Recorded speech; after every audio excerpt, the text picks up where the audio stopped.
Ito na yan. Yan. So, kailangan natin kumuha ng plastic. Oh. Pork. Ito kakita ko sa inyo. Yan. Medyo yung buto niya, naghiwalay na yung buto. Ano? Naghiwalay na yung mga buto. Ito yon. Yan. Biglang. Dahil sobrang lambot niya mga lods.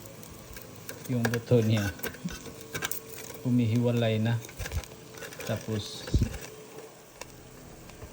pagkain natin niya, napakasarap siya kasi malambot, tapos yung lasa niya malinamnam talaga.